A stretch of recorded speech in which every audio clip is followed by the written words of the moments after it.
And good morning. It's 7:03 on this Friday, January 22nd. It's time to head to Studio B for Coleman and Company. Hello, everybody. I hope you've made it. If you've arrived where you're going, if you've not, let me warn you, there's a lot of fog out there this morning. It is a foggy morning, and you need to go a little bit slower. I did. I made it fine, and glad to be here, but just a little word of precaution here this morning. We, of course, are on the air for Wilson Bank and Trust each Friday morning at this time. And Heidi King is the person going to do the commercial this morning, talk about the bank and investments. Heidi, good morning. Hey, good morning, Coleman. It is good to see you again. And, of course, you invest through Raymond James, and this has been the investment services offered by Wilson Bank and Trust for a long time. And how long you been a part of this? I've been a part of this crew since 2005. Oh. So quite a long time. Well, you've got some 15 years in here That's already. exactly I bet right. you've learned a lot in 15 years. I have learned a lot in 15 years, and a lot has changed in 15 years. Yeah. Well, what specifically do you want to talk about? We, of course, in the new year, 2021, we've endured 2020. We don't know what 2021 holds for us, but as far as investments go, 2020 wasn't such a bad year. It was a pretty good year, really, wasn't it? 2020 actually was a great year, starting to do some of those reviews with clients starting in January to kick off the new year. And I mean, the look on people's faces when they see their returns at the end of a year like we've had, people are not disappointed. Yeah, well, that's good. What in particular you want to tell us this morning? I think this morning, kind of a word of caution to everybody, just to be patient with your portfolios and patient with a new administration coming in. I think there's a lot of panic and uncertainty when you have a change in command, but it happens every 4 to 8 years. We have a new president, a new Congress comes in, and really and truly, as long as you've got a good portfolio and a good plan in place with some really great diversification and a good team on your side to help guide the way, don't let emotions really dictate what you're doing with your money. Yeah. You mentioned diversification. That I read up on this from time to time, and that seems to be one of the key words and one of the key things to do to have a diverse portfolio. That's exactly right. So if you look at your financial accounting and you see that you've got all of your eggs, as they say, in one basket or one individual stock or one individual bond, you have a lot more risk to your account. But as long as you can have a good diversification, which means you're putting in different types of stocks, different types of bonds, some real estate and other instruments, that gives you really good diversification. They're not supposed to all do the same thing at the same time. You recommend? I've read about having cash, and especially when it's time to buy, if you've got some cash sitting there to invest, is that a good idea? You know, when we have some bumps in the road in the market, if you've got some cash on the sidelines, that's always a good idea. It's a good opportunity to invest more. And with interest rates as low as they are, we have talked to a lot more people that have just been sitting on cash, not really earning anything because the Fed has kept rates at zero. And it's a good opportunity to earn a little extra as long as you're willing to take a little bit of risk. Yeah. I think a person has to feel comfortable. You don't want to lie awake at night worrying about the investment or where your money is. Of course, if you're not making any hardly, and interest, some accounts, honestly, some I believe are paying 1/10 of 1%. That's exactly right. and I know I've got one small one that went from 0.25 to 0.10 just recently. Yeah. And that's not making much money. No, you lose a little purchasing power in that sense, don't you? So Yeah, but you've been doing this now for 15 years, so you've got quite a bit of experience.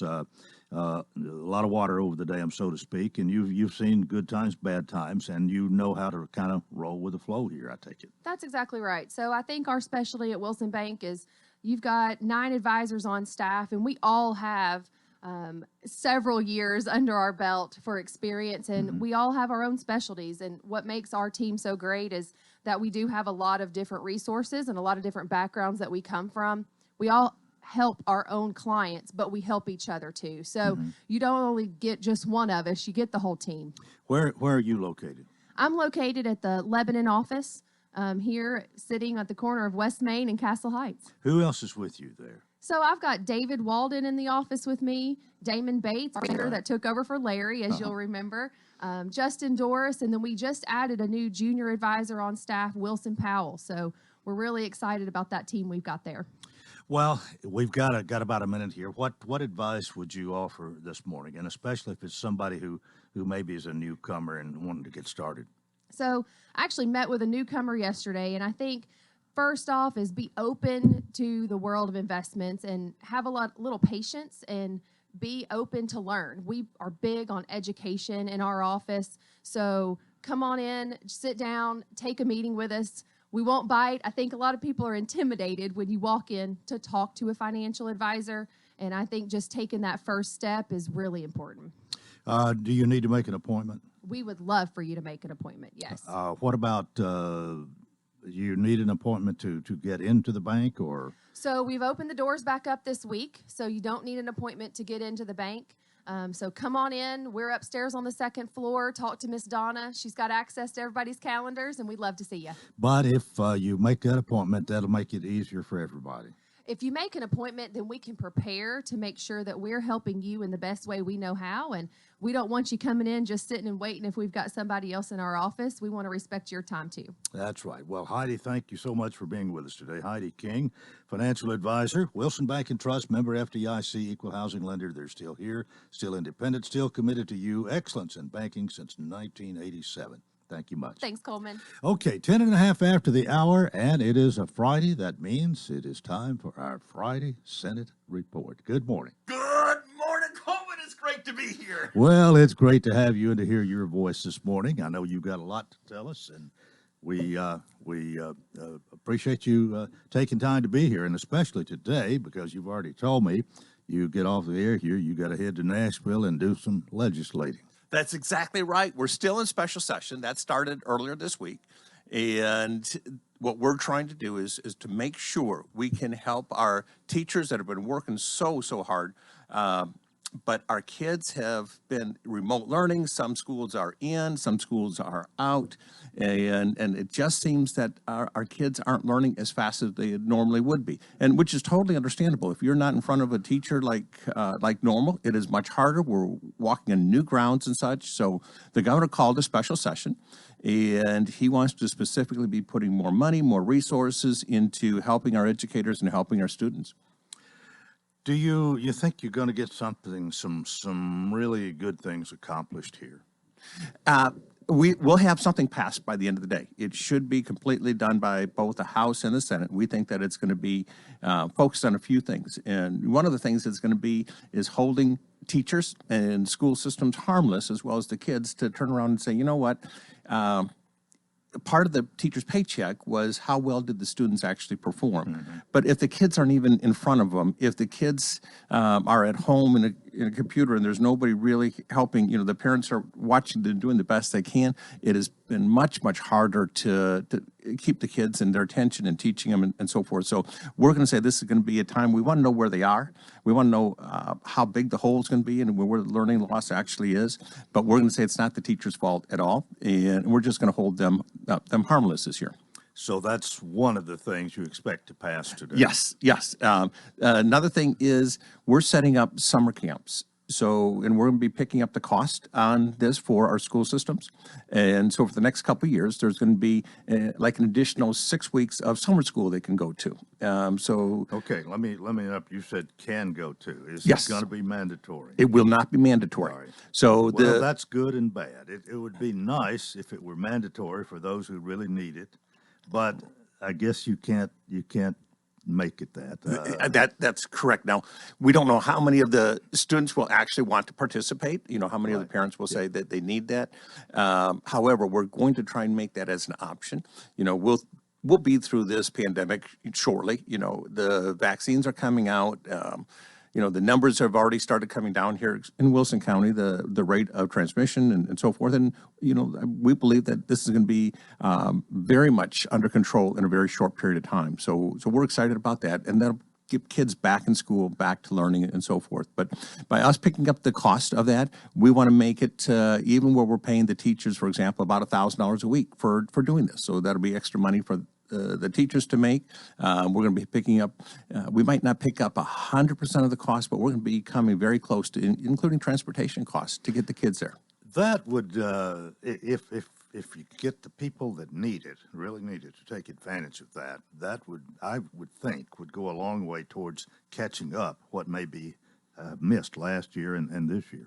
Absolutely. And we believe that this is going to be an important step for us to recognize where we are and to make some adjustments early. If we waited till the end of the year and started trying to make decisions at that point, first, the legislature would already be out. We wouldn't even know what that would look like. And it takes time to plan this. It's going to take time for the school systems to get this in order, what teachers are going to be there, what facilities are going to be using, how many kids are want to sign up. It's not something that you can just flip a switch and it's ready to go. I've sent messages out to all of our superintendents, school board members, and so forth, trying to get input of what they would be looking for in special session. And I got a lot of feedback of what's happening. The biggest thing is that we're trying to put more dollars specifically into education where the teachers and the students are going to meet into the classroom to build up that. We're not looking for administration. We're not trying to look for buildings or things like that. We're trying to say, how can we help our teachers teach those kids?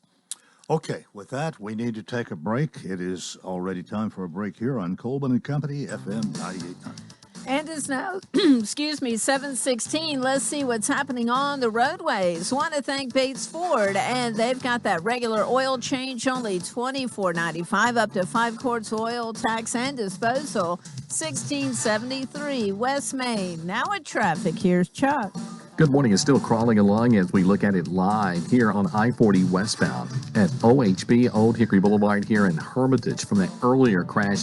That's really snagged a lot of folks coming in from Mount Juliet, Wilson County, coming through this portion of Hermitage here on I-40 westbound. Again, it's really slow go.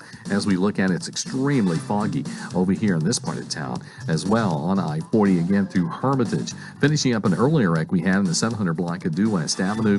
I-40 as you make your way through Kingston Springs out of Dixon County starting to build as well.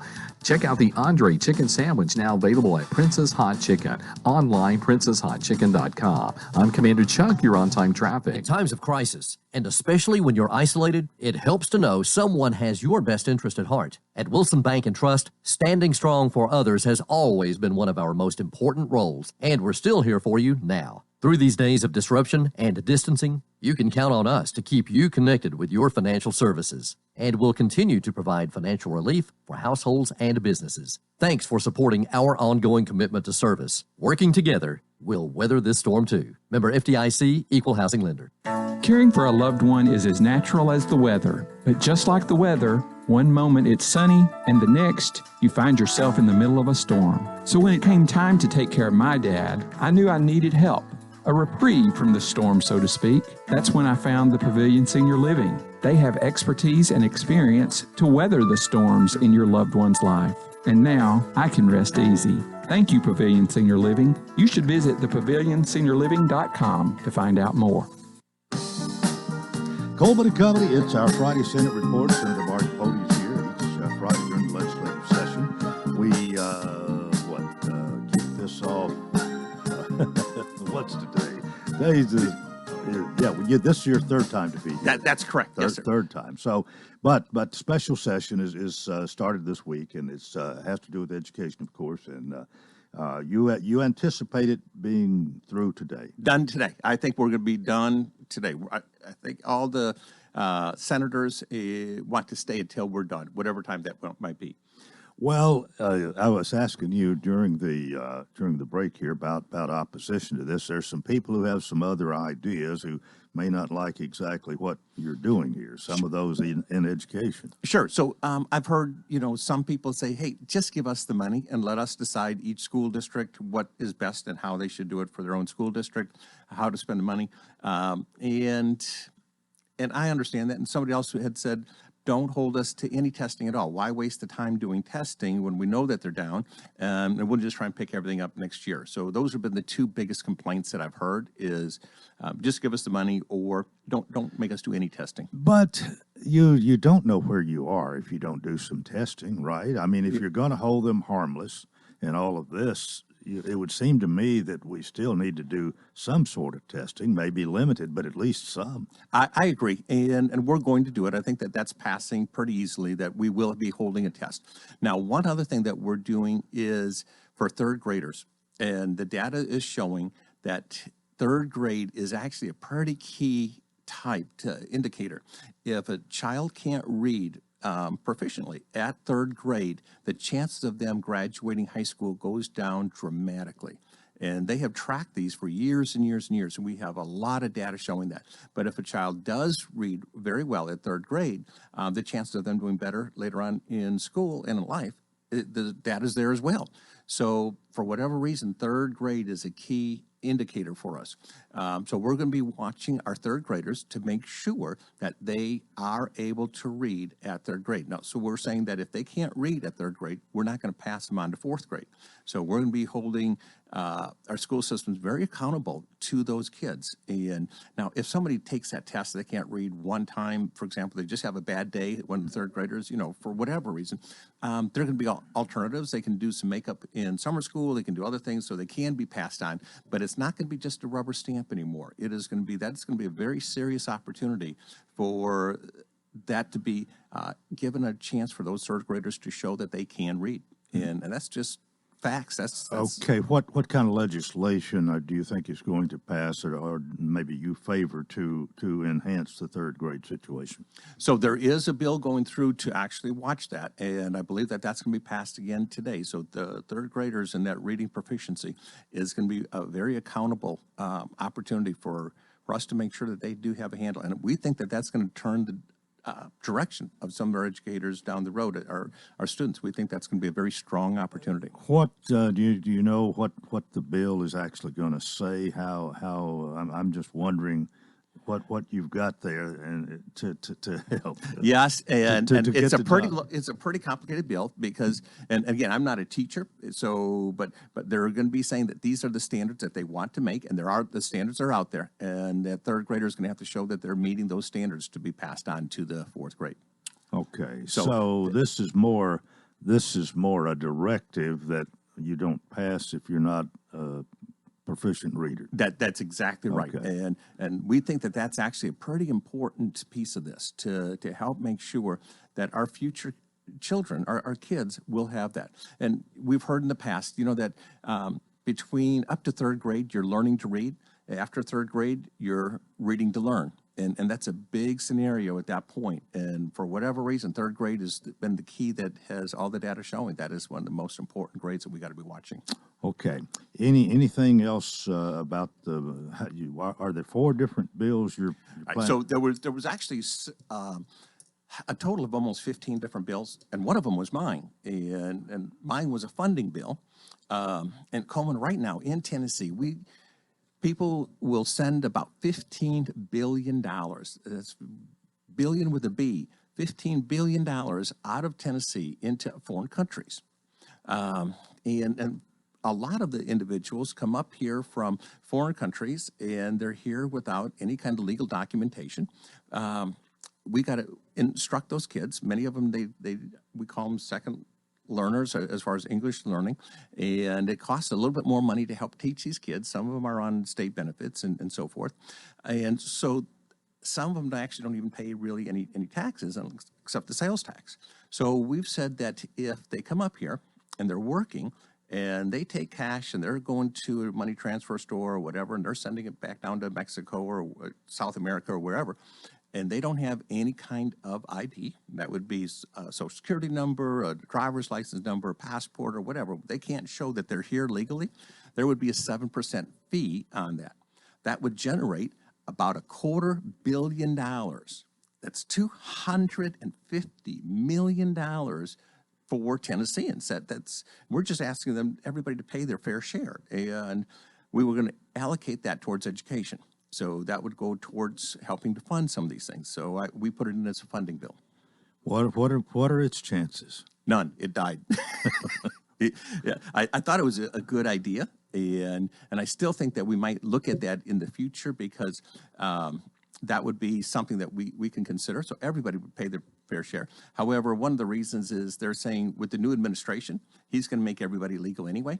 And they'll all have those papers, and they'll all be getting green cards or whatever, and they might even get them at the border when they're coming in. So we wouldn't have that the individuals here illegally. They all would have to be some sort of documentation. Well,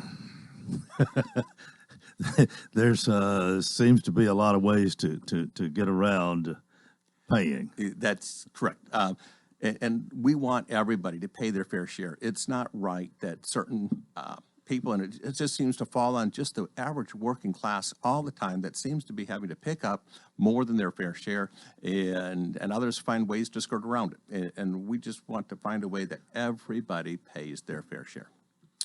All right, you plan for the session to be over now. What time you go back in this morning?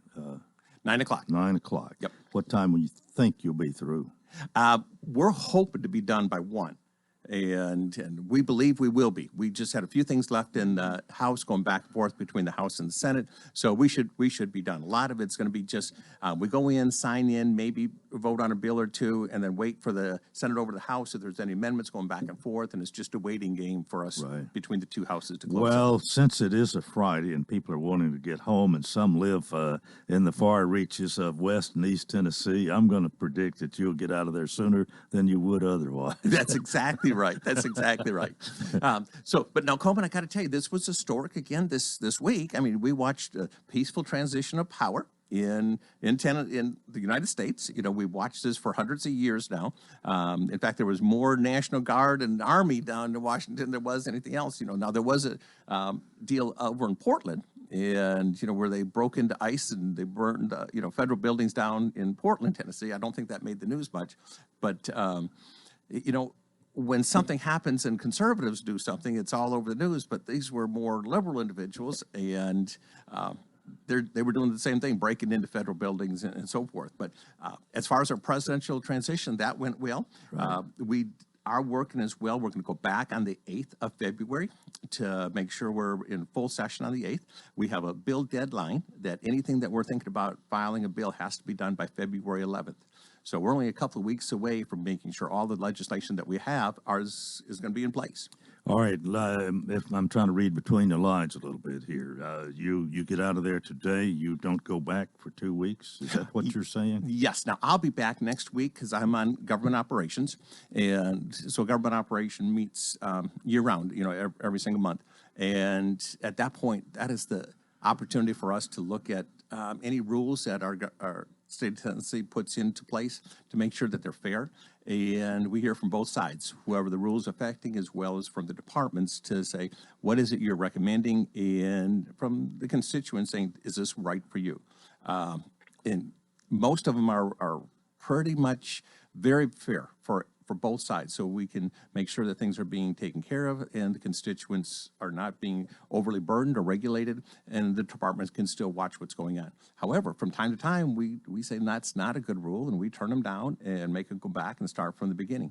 And it's a good system for a check and balance, just to make sure we don't have a government that's overreaching or something that's growing and there's no checks and balances. Is there other legislation you got 2 weeks, about 2 weeks here, I guess, 2 or 3 weeks to get in anything you want to be considered in this session? Have you got some more that you're going to be drafting? The first one is I'm very much believing that there's life in the womb. And so I'm a very strong pro-life individual legislator. And so I'll be filing a bill for that as well.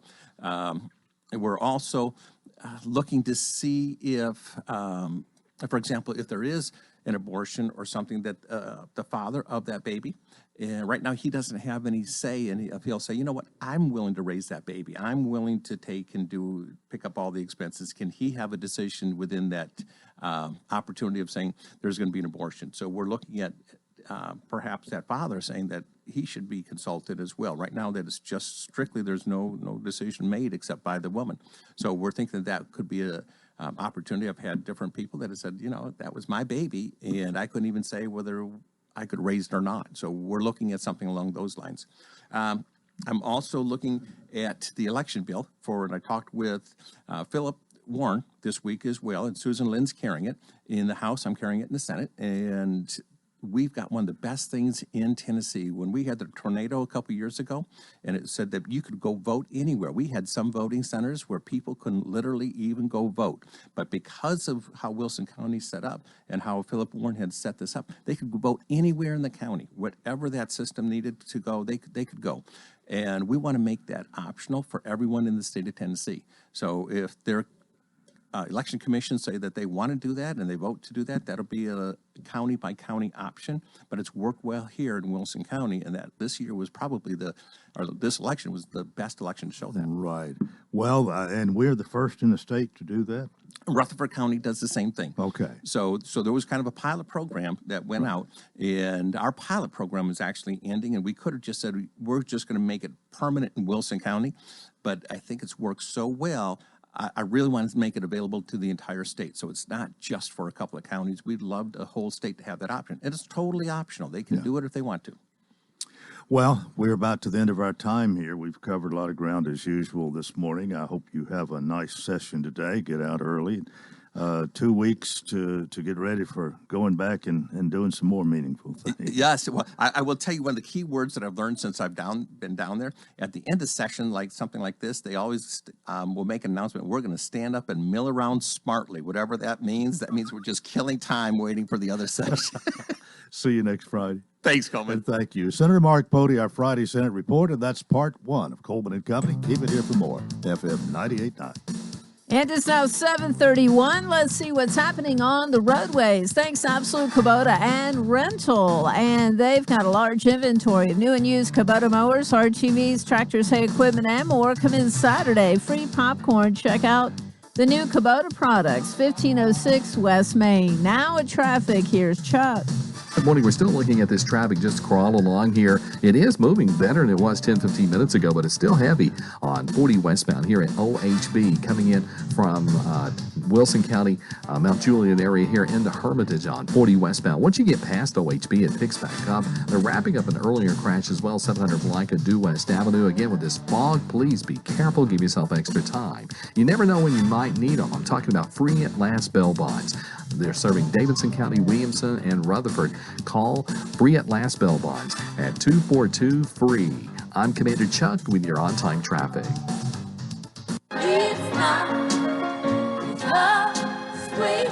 Medina, it's almost Valentine's Day, the month of love. I love to help people sell their home, and I love finding them a new home. We would love for you to call us, and we can get you started on the process from the beginning to the end. We love what we do, and we'd love to help you. And remember, don't make a move without us. Call Judy Cox or Medina Himmenthaler at Exit Rocky Top Realty. C&D Team, 443-3130.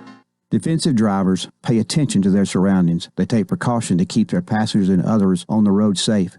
We can all be defensive drivers during COVID-19 pandemic. Today, I ask you to take the necessary precautions to keep yourselves and others safe from COVID-19. Wash your hands, social distance, wear a mask, stay at home when you're sick. Living a cautious life doesn't mean that you live in fear. It just means that you care for others. Wilson County cares. This has been a public service announcement from the Wilson County Mayor's Office. The Farm Bureau Expo is your premier location for an event of any scale, making meeting in the middle easy and accessible for event planners and guests. The Expo proudly participates in the Tennessee Pledge to allow our guests to attend events with confidence. For booking details or to explore events to attend, visit farmbureauexpo.com or check out our Facebook page at Farm Bureau Expo. We look forward to seeing you at the Farm Bureau Expo in Lebanon, Tennessee. Today's forecast does stay dry and clouds will be slowly clearing out. Temperatures this afternoon will top out in the upper 40s. On Saturday, skies will be mostly sunny with highs climbing to near 50 degrees. Rain showers are in the forecast on Sunday. These showers could be heavy at times. This weather forecast is brought to you by Walker Auction and Realty, professional auction and real estate services. Get top dollar for your home, land, or personal property. Log on to MikeWalkerAuctions.com. They know auctions. Let's look at your forecast. I'm meteorologist TJ Scott. Coleman and Company, welcome to part two. It's a Friday morning. We'll always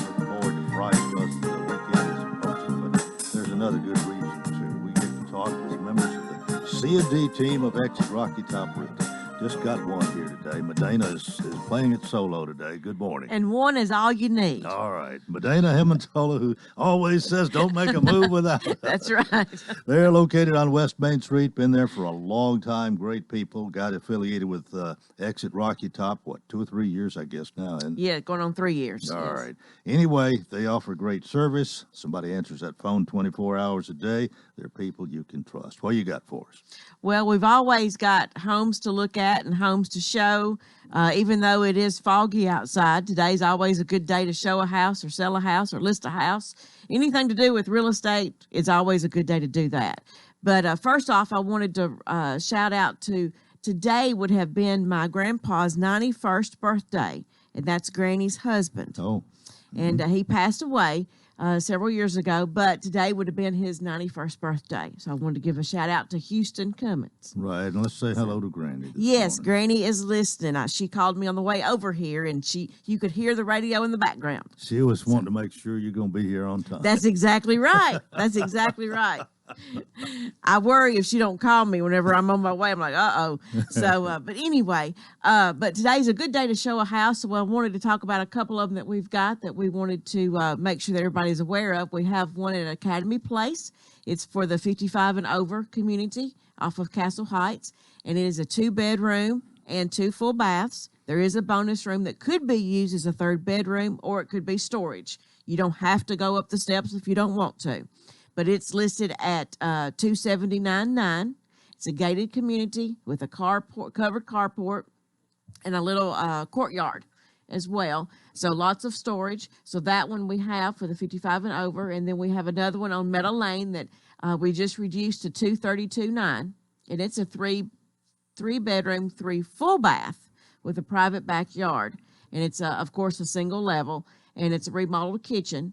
And it's in the heart of Lebanon off of Castle Heights on Meadow Lane. Mm-hmm. So if you're looking for a single level in the heart of Lebanon, it needs some TLC done to it, but it'd be a great great home to remodel and to start as a first-time home buyer, or for an investor to purchase it.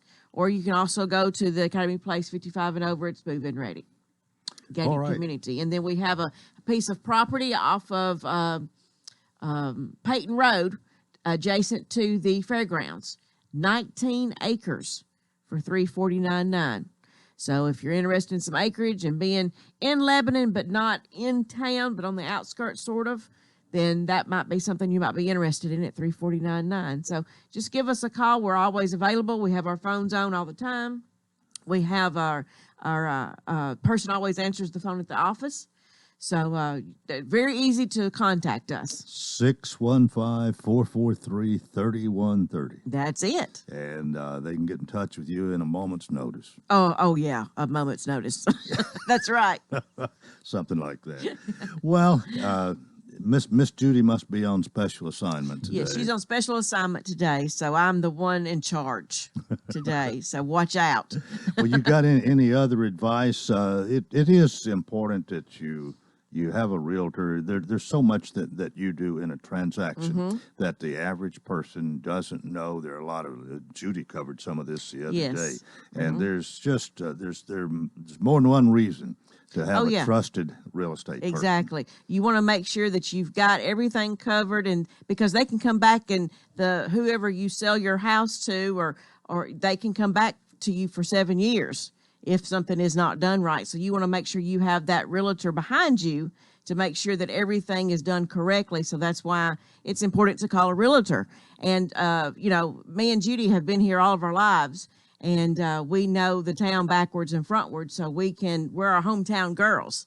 Well, so. You are, but especially when you listen to her. I mean, she has honestly the voice of wisdom. You listen to her like like last week. Mm-hmm. And I mean, how she just really, you can just tell she's been there, done that. She knows what she's talking about. That's right. She can keep you from making an abundance of errors if you'll that's employ right. her. It rolls off her tongue because it's second nature. She's done it for so long, it's second nature. So I'm receiving all that wisdom. Yeah. So it's going to roll off my tongue too. Well, I know that you know most of this already, but you don't have the experience she has, but Right. you can draw on hers. Exactly. And that makes it all the more better, I think. Exactly. That's Well, I guess it's time for you to leave with your usual message to everybody. Don't make a move without us. All right. Thank you so much. Medina Himmentaler, C&D team of Exit Rocky Top Realty. And we are now 21 and a half minutes away from the 8 o'clock hour. I've got a special program this morning. I want to welcome Ed Benzinger to talk about the polar plunge. And we also have another gentleman who's here. But Ed, good morning to you. Good morning, sir. You, a couple of weeks ago, wanting to get on and talk about this, and it's good to see you. I know you've done this for the last 2 or 3 years and maybe a lot more, but I'm not counting. Polar plunge time is coming up. We're going to talk about that this morning, but we also have George Walker with us. George, good morning to you. Good morning to you. It is nice to have you here again today. And Ed, are you retired or? Yes, sir. Okay, Yes, I well. retired in 2017. All right. But, George, you're not retired. Let's talk about what you do for a minute here. I teach at Cumberland University. I'm a professor there in the School of Health, Education, and the Arts, and work with a lot of physical education, athletic coaching majors. I work with a lot of folks who work with individuals with special needs, which is a big part of my life. Mm-hmm. I've been working with Special Olympics particularly since 1994, so I've done a lot. Where'd you grow up? I grew up in East Tennessee, in Ray County, in Spring City, Tennessee, but I matriculated this way over the years. What brought you to Lebanon? What brought me to Lebanon, actually, I was a principal in Jackson County prior to coming to Cumberland, and then I always wanted to. A couple of mentors of mine were professors at Tennessee Tech, and always wanted to be like them, if you will. So the opportunity came about 2003, I think I've been at Cumberland. Oh, so you've been at some 17 years or so. Oh, yes, then. yes. Okay.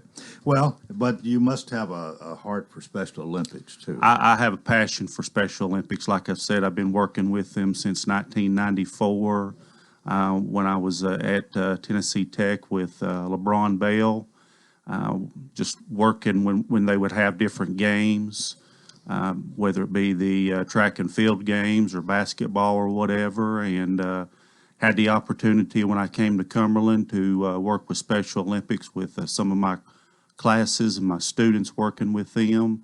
Students get a big, students that are in the field of education or just in general really enjoy working with students with special needs. Mm-hmm. And working with Special Olympics is a great opportunity for them just to work with someone that's not like them, that's different, but the athletes that are in Special Olympics have a huge heart and want to be involved in athletic events just like anybody else.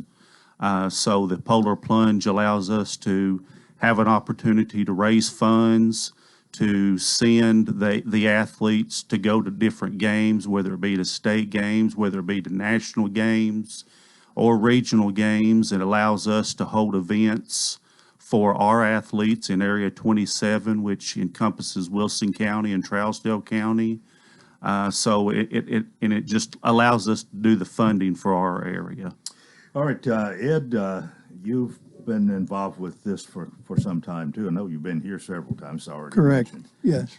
When did you start, or do you remember? No, sir. I actually got involved in it through the Knights of Columbus, which is a fraternal organization, and we've been involved in Special Olympics for many years. And me personally, yes.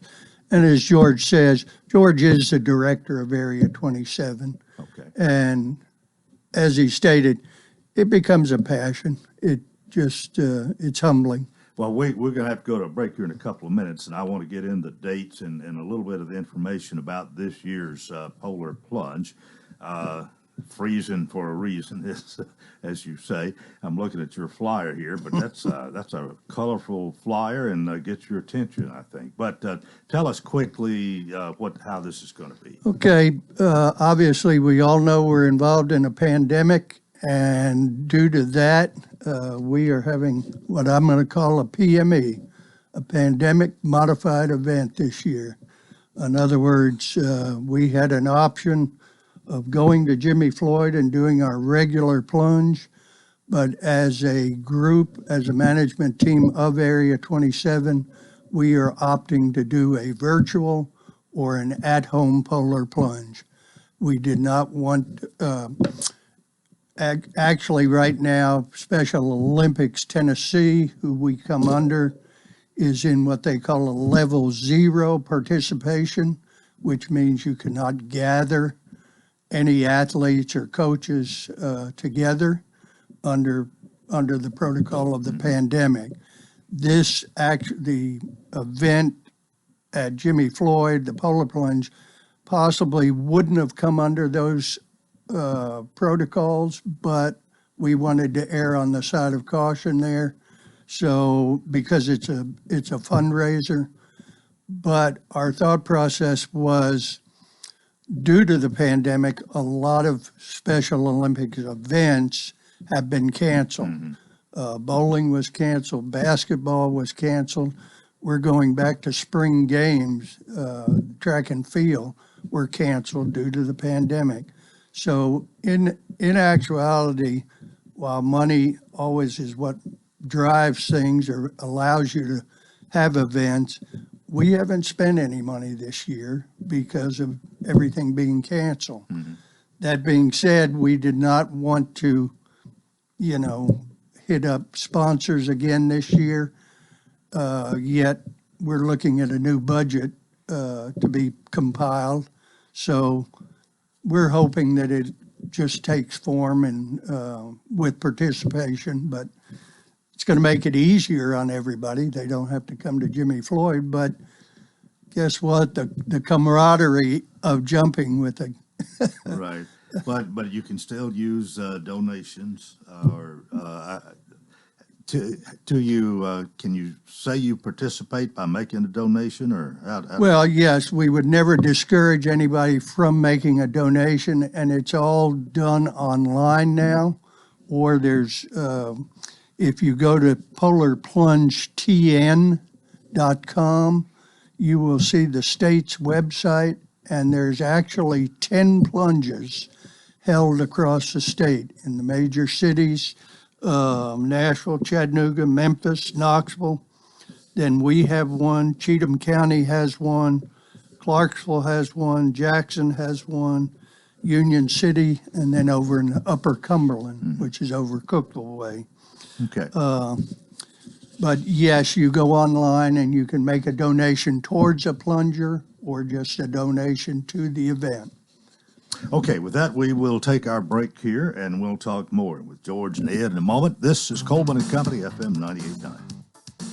And it's now 7:47. Let's see what's happening on the roadways. It's all brought to you by Bates Ford, and they've got the Works Vehicle Checkup. They'll make sure your vehicle is ready for any road. $49.95, 5 quarts oil, tax and disposal, tire rotation and safety check too. 1673 West Main, Bates Ford. Now with traffic, let's check in with Chuck. Good morning. Some good news. The fog is trying to lift out here in Hermitage, and the interstate's moving a lot better now. Finally, here where we had that earlier crash on 40 westbound at OHB. Again, it's moving a lot better now. Keep that in mind coming in from Wilson County, Mount Juliet area. There's been a crash 1900 block at 15th. That's going to be over in the Belmont community. 5100 block at Nolensville, Pike, South Nashville. 2 cars have tangled up there. They're trying to move that into a parking lot. Ripley's Aquarium of the Smokies is hosting Sleep with the Sharks on March 27th. I know, check it out at Ripley'sAquariumofthesmokies.com. I'm Commander Chuck with your on-time traffic. Gregory Dental in Lebanon is a family dental practice located across from University Medical Center. They offer cosmetic procedures, dental implant services, and now featuring new digital dentures. Premium dentures in just 2 appointments. No insurance, no problem. Call about our discount plan. Hi, I'm Dr. Derek Gregory. In my office, you can count on compassionate staff who will truly listen to you, take the time to get to know you, and discuss your personal needs. I look forward to meeting you. Gregory Dental Group, 444-0322, West Medora Parkway across from Gibbs Pharmacy.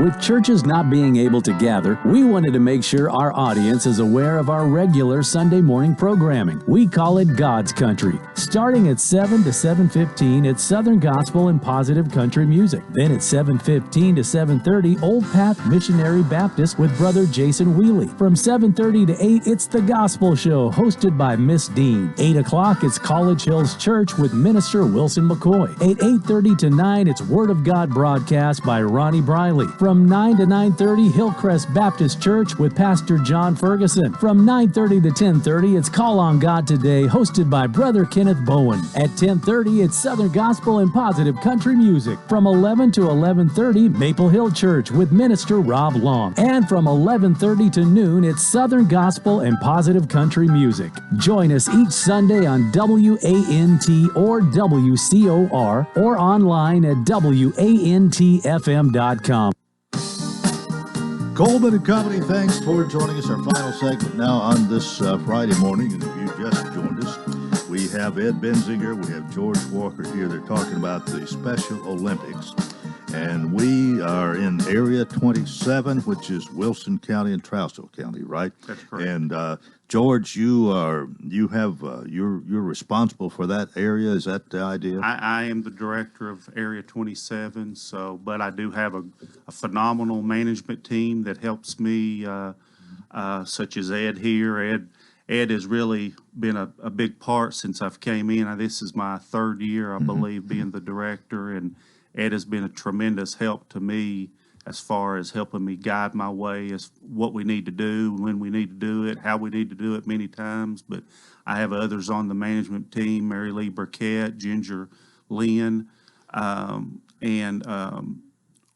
what we do is really a lot of the programming and looking over what the program should look like and how we can build the program, because we're really wanting to bring as many athletes in as possible. How many people could you say you serve who have special needs? Do you have a number you could give us? Golly, I would say probably 500. Because it not only consists of school-age children in K through 12, but we have adults that are within community games that we serve. Mm-hmm.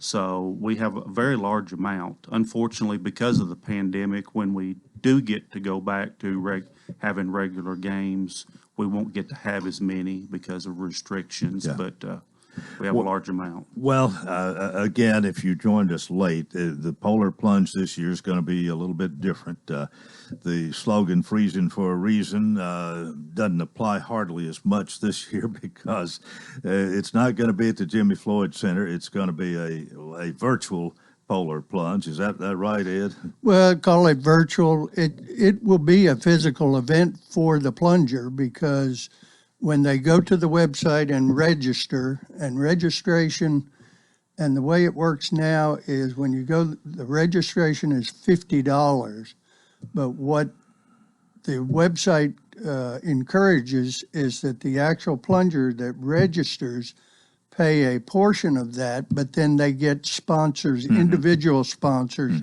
to offset the rest of it. Okay. Now, with registration and a minimum of $50, they're allowed to plunge, and they will receive a T-shirt documenting that they did participate in the plunge.